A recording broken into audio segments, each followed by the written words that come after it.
నమస్తే తెలుగు న్యూస్కి స్వాగతం. వివేకానందరెడ్డి హత్య కేసుకు సంబంధించి 6 ఏళ్లుగా ఏం జరుగుతుందో అందరికీ తెలుసు. అయితే నిన్న ఉచిత బస్సు పథకం ప్రారంభోత్సవం సందర్భంగా ఆంధ్రప్రదేశ్ ముఖ్యమంత్రి చంద్రబాబు నాయుడు గారు ఒక అంశాన్ని లేవనెత్తారు. 30 ఏళ్లుగా స్వేచ్ఛ స్వాతంత్ర్యం లేని పులివెందులలో స్వేచ్ఛ వచ్చింది ఈ ఎన్నికతోటి అని అంటూనే, అది బ్యాలెట్ ఉపయోగించిన ఎన్నిక కాబట్టి దానిలో వేసిన స్లిప్ను ఒకదాన్ని ప్రస్తావిస్తూ వివేకం సార్కి న్యాయం చేయండి ముఖ్యమంత్రి గారు అని వచ్చిన రిక్వెస్ట్ని ప్రస్తావిస్తూ న్యాయం చేయాలా వద్దా, చేద్దామా వద్దా అని అక్కడున్న ఎదురుగా ఉన్న ప్రజలను అడిగారు. వాళ్ళు చేద్దాం అన్నారు. వాస్తవానికి చంద్రబాబు నాయుడు గారు న్యాయం చేయాలా వద్దా, చేద్దామా వద్దా అని ప్రజల్ని అడగాల అక్కడ. ఇది వాస్తవానికి ఈ కేసు సిబిఐ పరిధిలో ఉంది, సుప్రీంకోర్టులో ఉంది. ఈ కేసులో రాష్ట్ర ప్రభుత్వం న్యాయం చేయాలి అనుకుంటే చేసేది ఏంటి? ఇప్పుడు చంద్రబాబు నాయుడు గారు చెయ్యాలన్న సంకల్పంతో ఉన్నారు కాబట్టి ఏం చేయబోతున్నారు? ఏం చేస్తే వివేకానందరెడ్డి హత్యకి సంబంధించి, సునీతారెడ్డి పోరాటానికి సంబంధించి రాష్ట్ర ప్రభుత్వం తగిన న్యాయం చేసినట్టు అవుతుంది? అప్సన్ రాజేష్ గారు ప్రముఖ రాజకీయ సామాజిక విశ్లేషకులు. నమస్కారం రాజేష్. నమస్కారం. ఏం చేస్తే న్యాయం, ఎలా చేస్తే న్యాయం, రాష్ట్ర ప్రభుత్వం ముందున్న ఆప్షన్ ఏంటి న్యాయం చేయడానికి? అసలు ఇప్పుడు మీరు ప్రస్తావించింది వాస్తవం. వివేకానంద రెడ్డి గారి హత్య కేసు విచారణ సిబిఐ ద్వారా జరుగుతూ ఉంది. అలాగే రీసెంట్గా ఈ కేసులో బెయిల్ పొందిన అవినాష్ రెడ్డి, దేవిరెడ్డి శివశంకర్ రెడ్డి, భాస్కర్ రెడ్డి వంటి వారి బెయిల్ రద్దు చేయమని చెప్పని డాక్టర్ సునీత గారు సుప్రీంకోర్టులో ఫైల్ చేసిన పిటిషన్ విచారణ స్టేజ్లో ఉంది. ఆ పిటిషన్లోనే విచారణ ప్రక్రియ పూర్తయిపోయింది. ఇంకా అదనపు విచారణకి మీరేదైనా ఆదేశిస్తే మేము టేకప్ చేయడానికి ఏ అంశాల పట్ల విచారణ చేయాలో మీ సూచనల మేరకు మేము విచారణ చేస్తాము, మా వైపు నుంచి విచారణ ప్రక్రియ పూర్తయిపోయింది అని చెప్పని సిబిఐ సుప్రీంకోర్టు దృష్టికి తీసుకురావడం జరిగింది. అంటే విచారణ ప్రక్రియ పూర్తయిపోయింది అని అంటే విచారణలో వాళ్ళ ఫైండింగ్స్ ఏంటి, అంటే విచారణ ద్వారా వాళ్ళకి వెల్లడైన వాస్తవాలు ఏంటి, ఎవరెవరి ప్రమేయం ఉంది, సూత్రధారులు ఎవరు, పాత్రధారులు ఎవరు, ఎంత డబ్బు ఇన్వాల్వ్మెంట్ జరిగింది, అసలు హత్యకు ప్రధాన కారణం ఏంటి, మోటివ్ అంటాం మనం, మోటివ్ ఆఫ్ ది మర్డర్. ఇవన్నీ వాళ్ళ విచారణలో ఈ ప్రశ్నలన్నిటికీ ఏ ఏ సమాధానాలు వాళ్ళు కనుగోగలిగారు అనేది సుప్రీంకోర్టు దృష్టికి వాళ్ళు తీసుకెళ్ళాలి. ఇటువంటి పరిస్థితుల్లో రాష్ట్ర ప్రభుత్వ పాత్ర ఇందులో నామమాత్రం. గతంలో జగన్మోహన్ రెడ్డి గారి పాలనా హయాంలోనే ఆంధ్రప్రదేశ్ రాష్ట్రంలో సిబిఐ విచారణ జరుగుతున్న సందర్భంలో రాష్ట్ర ప్రభుత్వ పరంగా జగన్మోహన్ రెడ్డి గారు విచారణకు ప్రతిబంధకాలు కల్పిస్తున్నారు కాబట్టి జగన్మోహన్ రెడ్డి గారి పాలనలో రాష్ట్రంలో సిబిఐ విచారణ జరగడానికి వీల్లేదు, వేరే రాష్ట్రానికి విచారణ బదిలీ చేయాలి అని చెప్పని డాక్టర్ సునీత గారు సుప్రీంకోర్టుకి చేసిన విజ్ఞప్తి మేరకు విచారణ తెలంగాణకు బదిలీ అయింది. కాబట్టి వాళ్ళ విచారణని ప్రభావితం చేయడానికైనా, విచారణ వేగంగా జరగటానికి అయినా సరే సహకరించడానికి ఆంధ్రప్రదేశ్ రాష్ట్ర ప్రభుత్వ ప్రమేయం లేదు అసలు. అయినా సరే ఆంధ్రప్రదేశ్ రాష్ట్ర ప్రభుత్వం ఇంకా ఏం చేయొచ్చు? వివేకా గారికి మరి వాస్తవంగా మాట్లాడుకుంటే ఆయన హత్య జరిగి ఇప్పటికీ 6 సంవత్సరాల 5 నెలల 1 రోజు జరిగింది ఇప్పటికీ. కరెక్ట్.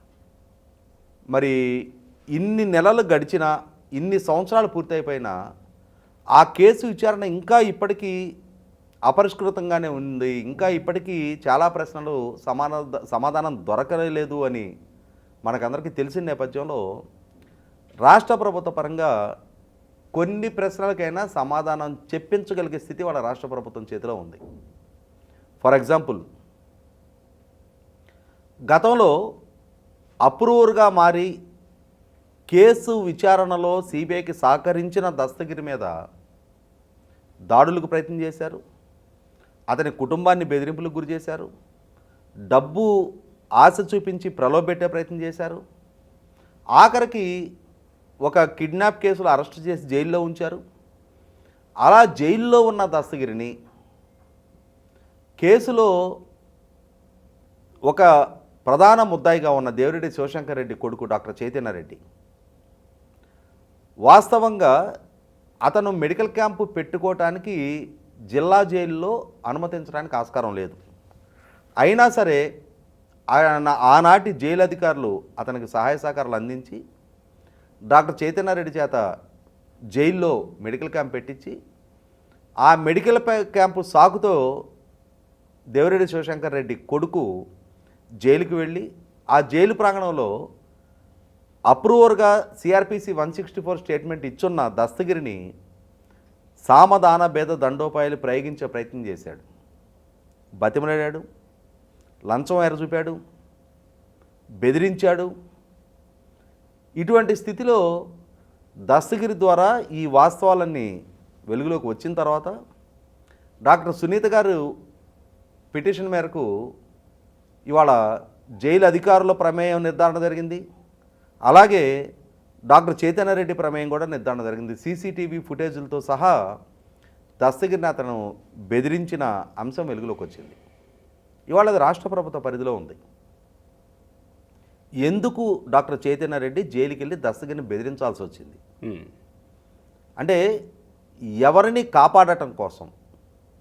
దస్తగిరి నోరు తెరిచి నిజాలు చెబితే ఎవరికి ముప్పు తలెత్తుతుంది అని చెప్పని డాక్టర్ చైతన్య రెడ్డి భావించి దస్తగిరి నోరు మూయించే ప్రయత్నం చేశాడు. పైగా అతని ద్వారా 20 కోట్ల రూపాయల డబ్బు దస్తగిరికి ఇస్తాము అని ప్రతిపాదన చేయబడింది.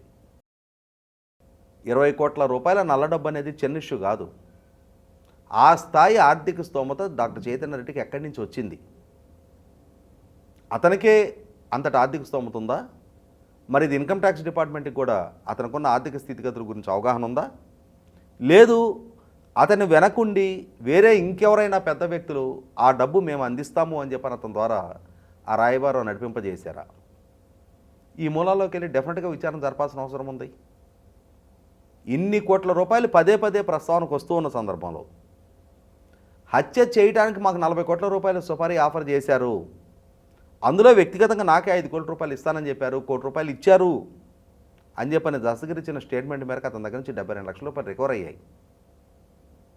ఇవాళ 40 కోట్ల రూపాయల నల్ల డబ్బు గురించి ప్రస్తావన వచ్చింది అనుకున్నప్పుడు ఆ స్థాయి ఆర్థిక స్తోమత ఉన్న వ్యక్తులు ఎవరు? ఆ మూలాల్లోకి ఇప్పటివరకు విచారణ జరగలేదు. అంటే అది ఐటీనా ఈడీనా? ఇన్కమ్ ట్యాక్స్ అండ్ ఈడీ రెండు చేయాలి.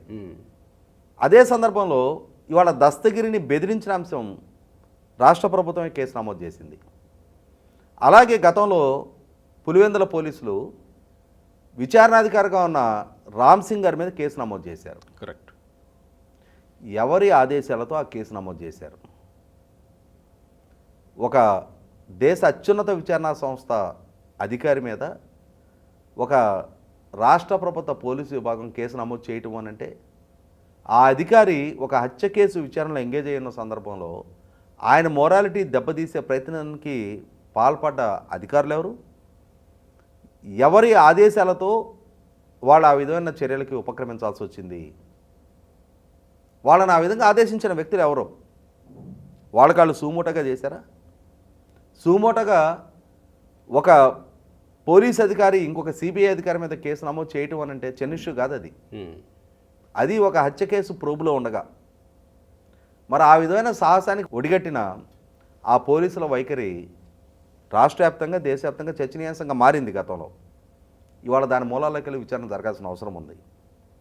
కాబట్టి ఇప్పటికీ చాలా అంశాలు అపరిష్కృతంగానే ఉండిపోయాయి. కాబట్టి వాటికి సమాధానాలు రాబట్టే విషయంలో రాష్ట్ర ప్రభుత్వం కూడా సమర్థవంతంగా తన వంతు ప్రయత్నం తాను చేయడానికి మొదలుపెట్టుకుంది. కాబట్టే 4 రోజుల నాడు చైతన్య రెడ్డి కేసు విచారణ వేగవంతం చేయడానికి ఆ కేసు విచారిస్తున్న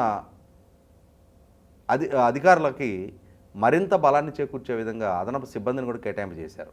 ఓకే, సో ఈ విధంగానే న్యాయం చేస్తున్నట్టు. ఎస్, డెఫినెట్గా వీళ్ళ వైపు నుంచి వీళ్ళు చేయదగ్గ న్యాయం వీళ్ళ వైపు నుంచి చేస్తున్నారు.